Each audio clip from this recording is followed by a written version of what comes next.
Next up in the women's bantamweight division, we got Perez coming in at minus 185, going up against Chiasson, who comes in at plus 160. Now, starting off on the Perez side of things, she has been streaking as of late, 5-0 since stumbling in her UFC debut back in September of 2022. Last time out, she pulled off an upset victory as a plus 200 underdog against Carol Hossa. That was a fight where I really felt that Hossa would be able to stifle the grappling of Perez and then touch her up on the feet, but Hossa really didn't seem to wake up until the third round of that fight, allowing Perez to get to her game and grind out those first two rounds.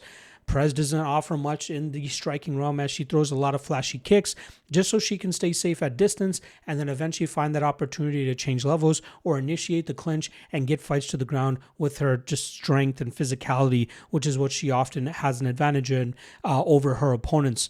Like I said, she doesn't bring much threat with her striking game. It's all about the grappling, and it's all about just maintaining that top position.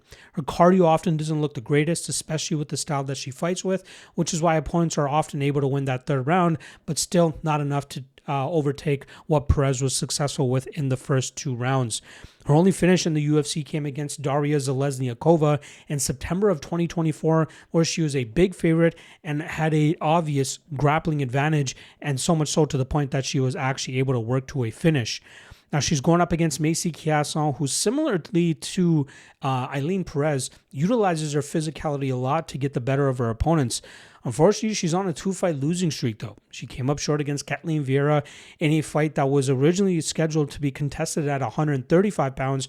During fight week, Vieira asked for that fight to go up to 145 pounds, which is usually what Chiasson asks, right? She usually has trouble with her weight cuts and getting down to 135 pounds, but it was Vieira who asked to fight up at 145 pounds, and that seemingly worked against Chiasson because she was unable to get the takedowns. She was forced to strike with Vieira, who is the better striker, and that's where we saw Vieira really start to style on Chiasson.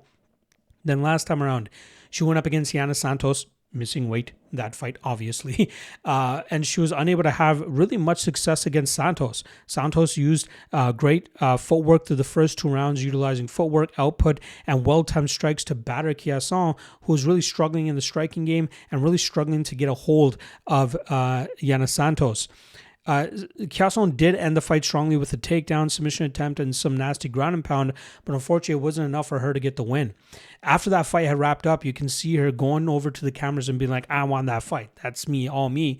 But she failed to overlook the fact that she had a slow start. It was clear that Santos, with her footwork and just marching on the outside, was getting the better of the work that Chiasson was doing while trying to push the pressure. Now, I don't think Chiasson will ever achieve the potential that a lot of people expected of her when she first came into the UFC. And I don't think that's a bad thing at all. I think there was a very high expectation for her, especially considering she was only 2-0 coming off the Ultimate Fighter and then getting that win against Pani Kianzad to get the contract. She is now 8-5 in the UFC, 2-3 over her last 5 fights, including the 2-fight losing streak that she's currently on. And I think that kind of just goes to show that she's hitting her ceiling, and the fact that she's 34 years old.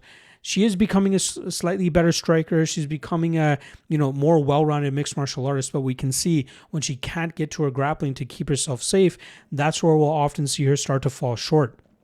Now, in this matchup against Perez, I am kind of surprised that Perez is all the way up at minus 185.